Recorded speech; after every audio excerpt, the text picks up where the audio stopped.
വിശുദ്ധ മത്തായിയുടെ സുവിശേഷം അധ്യായം 4. മരുഭൂമിയിലെ പരീക്ഷ. അനന്തരം പിശാചിനാൽ പരീക്ഷിക്കപ്പെടുന്നതിന് യേശുവിനെ ആത്മാവ് മരുഭൂമിയിലേക്ക് നയിച്ചു.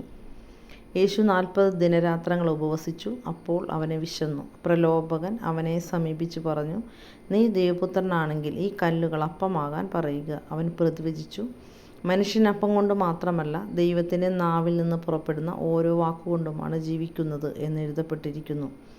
അനന്തരം പിശാച് അവനെ വിശുദ്ധ നഗരത്തിലേക്ക് കൂട്ടിക്കൊണ്ടുപോയി ദേവാലയത്തിൻ്റെ അഗ്രത്തിൽ കയറ്റി നിർത്തിയിട്ട് പറഞ്ഞു, നീ ദൈവപുത്രനാണെങ്കിൽ താഴേക്ക് ചാടുക. നിന്നെക്കുറിച്ച് അവൻ തൻ്റെ ദൂതന്മാർക്ക് കൽപ്പന നൽകും. നിന്റെ പാദം കല്ലിൽ തട്ടാതിരിക്കാൻ അവർ നിന്നെ കൈകളിൽ താങ്ങിക്കൊള്ളും എന്ന് എഴുതപ്പെട്ടിരിക്കുന്നു. യേശു പറഞ്ഞു, നിന്റെ ദൈവമായ കർത്താവിനെ പരീക്ഷിക്കരുത് എന്നുകൂടി എഴുതപ്പെട്ടിരിക്കുന്നു.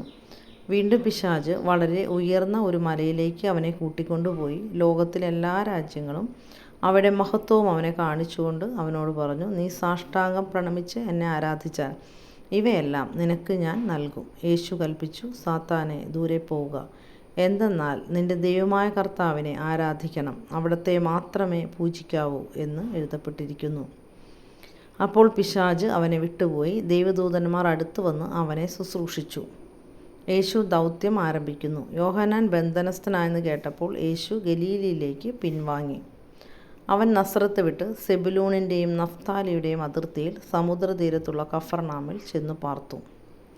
ഇത് യെശയ്യാ പ്രവാചകൻ വഴി അരുളി ചെയ്യപ്പെട്ടത് നിവൃത്തിയാകാൻ വേണ്ടിയാണ്. സമുദ്രത്തിലേക്കുള്ള വഴിയിൽ ജോർദാൻ്റെ മറുകരയിൽ സെബുലൂൺ, നഫ്താലി പ്രദേശങ്ങൾ, വിജാതിയരുടെ ഗലീലി. അന്ധകാരത്തിൽ സ്ഥിതി ചെയ്തിരുന്ന ജനങ്ങൾ വലിയ പ്രകാശം കണ്ടു. മരണത്തിൻ്റെ മേഖലയിലും നിഴലിലും വസിച്ചിരുന്നവർക്കായി ഒരു ദീപ്തി ഉദയം ചെയ്തു. അപ്പോൾ മുതൽ യേശു പ്രസംഗിക്കാൻ തുടങ്ങി, മാനസാന്തരപ്പെടുവൻ, സ്വർഗരാജ്യം സമീപിച്ചിരിക്കുന്നു.